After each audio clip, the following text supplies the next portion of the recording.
It was a moonless night, and a dense fog had settled upon the small town of Raven's Hollow. Chris, a weary traveler, found himself on a desolate stretch of highway, surrounded by an eerie silence broken only by the low hum of his car engine. He had been driving for hours, desperately trying to outrun a storm that had been chasing him since he left the city. As Chris continued down the winding road, he couldn't shake the feeling that something was wrong. The fog seemed to grow thicker with every passing mile, and the trees lining the highway loomed like shadowy specters, their twisted branches clawing at the darkness. He turned up the radio, hoping the music would drown out his unease, but the static-filled voices of the late-night DJ only added to his sense of foreboding. Suddenly, the headlights of his car flickered and died, plunging him into complete darkness. Panicking, he coasted to a stop on the shoulder of the road. Chris fumbled for his phone, but there was no signal. He was alone in the inky blackness, stranded on a haunted highway. Just as fear began to claw at the edges of his mind, he heard it, a faint, mournful wail that sent shivers down his spine. It was the cry of a lost soul, a sound that seemed to come from all directions at once. Chris knew he had to get out of there, so he grabbed his flashlight and cautiously stepped out of the car. The fog was so thick that it felt like a damp, suffocating shroud. He could barely see a few feet in front of him. With his flashlight in hand, Chris cautiously made his way toward the source of the eerie wailing. As he walked, the shadows seemed to dance and twist, taking on grotesque forms that sent a chill through his bones. Soon, he came upon an old, dilapidated bridge that spanned a churning river. The wailing grew louder, and Chris realized it was coming from below. Hesitating for only a moment, he descended a rickety set of stairs that led to the riverbank. There, in the pale glow of his flashlight, he saw them, apparitions of the damned, their faces twisted in agony. They reached out to him, their spectral hands passing through his body like icy tendrils. Chris stumbled back in horror, realizing that he had stumbled upon a place of great suffering and torment. Desperate to escape, he turned and ran back to his car. To his relief, the headlights flickered back to life when he started the engine. He peeled out of there, leaving the haunted highway behind him. But the wailing still echoed in his ears, haunting him long after he had left Raven's Hollow. As Chris drove on, he couldn't help but wonder if he had imagined it all, if the fog and darkness had played tricks on his mind. But deep down, he knew that he had encountered something truly otherworldly that night, a darkness that lurked just beyond the edges of reality, waiting to ensnare anyone foolish enough to venture into its grasp. As the clock struck midnight, Mark found himself on a desolate stretch of highway in the heart of a thick, ominous forest. He had always been drawn to the macabre and eerie, and tonight, he had set out on a night drive adventure to satisfy his craving for spine-tingling thrills. Little did he know that this drive would plunge him into a nightmarish journey beyond imagination. The road ahead seemed to vanish into a never-ending abyss of darkness, with only the dim glow of his headlights to guide him. The gnarled trees on either side of the road appeared to reach out with their twisted branches, casting eerie shadows that danced menacingly on the pavement. Mark had chosen this route precisely because of its rumored history, a history filled with tales of ghostly apparitions and unexplained disappearances. He had scoffed at the stories, thinking them nothing more than local folklore, but now, as he drove deeper into the heart of the forest, a growing unease gnawed at his insides. Suddenly, his headlights flickered, casting the road into momentary darkness. Mark's heart pounded in his chest as he gripped the steering wheel tightly. The car sputtered and coughed, but the engine roared back to life, providing him with a momentary sense of relief. His relief was short-lived, for just ahead, Mark noticed a figure standing in the middle of the road. He slammed on the brakes, sending the car screeching to a halt. The figure was shrouded in darkness, and Mark couldn't make out any features, but there was something undeniably unsettling about its presence. Trembling, he rolled down the window and called out, "Hey! Are you okay?" No response came. The figure stood motionless, like a specter from another world. Mark's fear escalated as he realized that the figure seemed to be floating toward his car, getting closer with each passing moment. In a panic, Mark slammed the car into reverse and peeled away from the eerie figure, tires screeching against the asphalt.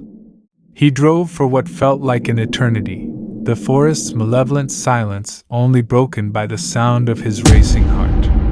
But when he glanced into the rearview mirror, he saw the figure had vanished. Convinced he had narrowly escaped a sinister fate, Mark continued down the winding road. However, the forest grew denser, and the trees seemed to close in on him, their branches forming grotesque, claw-like shapes that scraped against the car's windows. The road twisted and turned, and Mark couldn't shake the feeling that he was being watched. Shadows moved in the corners of his vision, and he heard whispering voices that seemed to emanate from the very woods themselves. He couldn't make out the words, but their malevolence sent shivers down his spine. As the night wore on, Mark's headlights revealed more eerie scenes: a dilapidated, long-abandoned cabin covered in moss, a crumbling graveyard with tombstones that dated back centuries, and strange symbols etched into the road. The symbols sent a wave of dread through him, for they matched those he had seen in the stories about this cursed forest. Suddenly, the car's engine died, and the headlights went out, plunging Mark into total darkness. Panic seized him as he fumbled for his phone, using its feeble light to search for his wayward flashlight.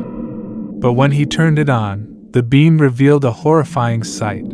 Ghoulish figures, dressed in tattered rags and with hollow, soulless eyes, surrounded the car. Their bony fingers scratched at the windows, and their breath left icy condensation on the glass. Mark's screams echoed through the forest as the figures reached for him, their unearthly grip growing stronger. The forest had claimed another victim that night, and Mark's name would join the long list of those who had disappeared into the shadows, forever lost in the nightmarish depths of the haunted woods. The late-night departure. It was a moonless night, the kind where darkness seemed to devour the world, leaving only a tunnel of dimly lit asphalt before me. I had been driving for hours, desperately trying to make up for lost time on this desolate stretch of highway. My destination was still hours away, and exhaustion clawed at the edges of my consciousness. The radio crackled with static, offering no respite from the eerie silence of the night. I glanced at the GPS, which displayed nothing but an ominous, no signal message. I was alone, isolated from the world, except for the occasional pair of headlights in the distance. But they were infrequent, and the highway was deserted. Part 2. The hitchhiker's omen. As I drove deeper into the heart of darkness, a figure suddenly appeared on the side of the road.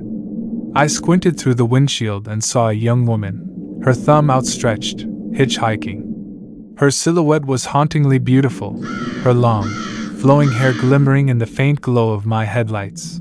Against my better judgment, I pulled over.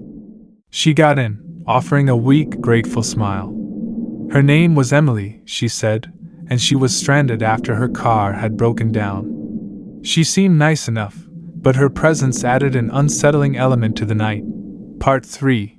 The whispering forced. As Emily settled into the passenger seat, she became increasingly talkative. She spoke of the history of the highway, its tales of ghostly apparitions and mysterious disappearances. I laughed it off as campfire stories, but her voice trembled as she recounted them. We passed a sign that read, "Entering Whispering Forest National Park." Emily suddenly fell silent. The forest seemed to close in on us, the tall trees casting ominous shadows that played tricks with my imagination. It was as if the very air was thick with dread.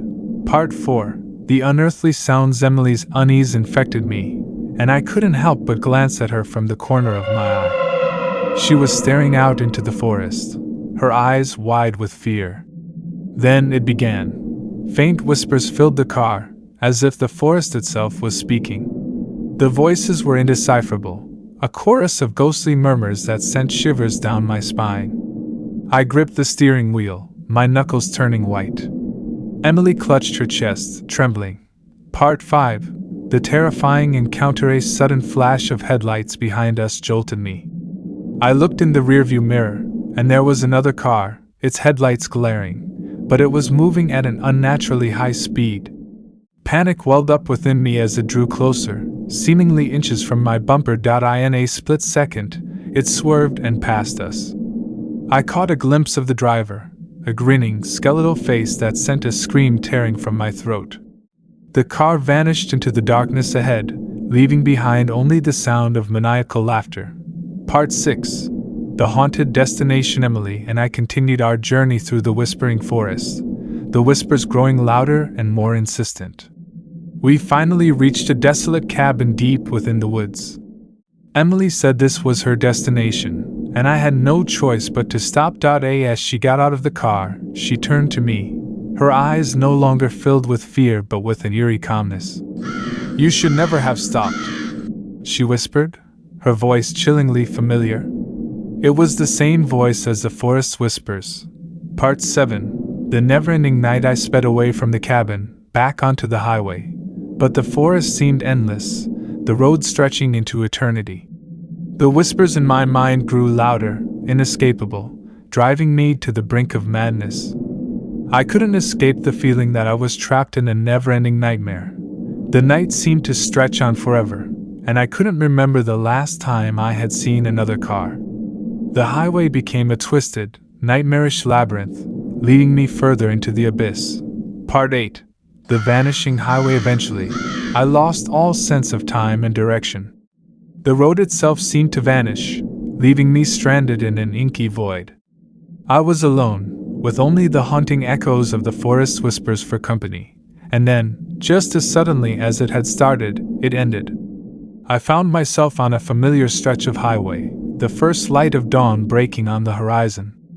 I was drenched in sweat, my heart pounding. Had it all been a dream? Part 9. The lingering fear. I finally arrived at my destination, shaken and scarred by the horrors of that night.